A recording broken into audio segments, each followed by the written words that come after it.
नमस्कार, मैं हूं कर्मवीर। लाइव झारखंड ब्रेकिंग की दिन भर की बड़ी खबरों में स्वागत है आपका। दिन भर की बड़ी खबरों के प्रायोजक हैं Punjab national bank, Lakshmi Vilas bank, gold loan, ब्लूमडेल, Budhiya बागान, ISM Pundag, NIPS school of hotel management और जीरो वरीज प्राइवेट लिमिटेड। वैश्विक संकट बने कोरोना को लेकर प्रधानमंत्री नरेंद्र मोदी ने सार्क देशों के नेताओं के साथ की वीडियो कॉन्फ्रेंसिंग, मिलकर काम करने की जरूरत पर दिया बल।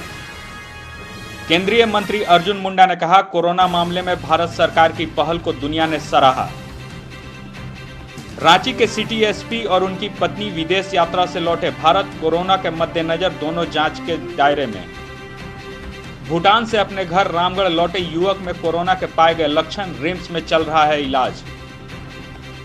सैंड आर्टिस्ट सुदर्शन पटनायक ने अपनी कला के माध्यम से कोरोना को लेकर प्रधानमंत्री के संदेश को दूसरों तक पहुंचाया।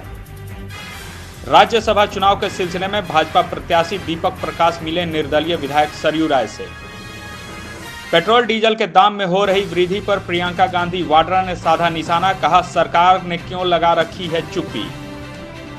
2 दिनों के अवकाश के बाद झारखंड विधानसभा का बजट सत्र कल से फिर होगा शुरू। झारखंड की 4 नाबालिग बच्चियों को लेकर दिल्ली पहुंचे 2 मानव तस्कर गिरफ्तार, बच्चियां चाइल्ड लाइन की देखरेख में।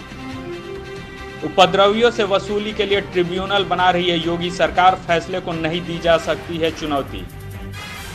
मध्य प्रदेश में जारी सियासी घमासान के बीच राज्यपाल लालजी टंडन ने कहा, विधानसभा में फ्लोर टेस्ट 16 मार्च को होगा। जमशेदपुर के MGM अस्पताल में 5 मार्च को महिला से दुष्कर्म के आरोपी को पुलिस ने किया गिरफ्तार। जम्मू कश्मीर के अनंतनाग जिले में सुरक्षा बलों ने 4 आतंकियों को मार गिराया। झारखंड पुलिस एसोसिएशन का चुनाव रांची में संपन्न, 39 प्रत्याशी थे चुनावी मैदान में। राज्य के कृषि मंत्री बादल पत्रलेख ने सभी जिला अधिकारियों को बेमौसम बारिश से किसानों की हुई क्षतिपूर्ति का आकलन करने का दिया निर्देश।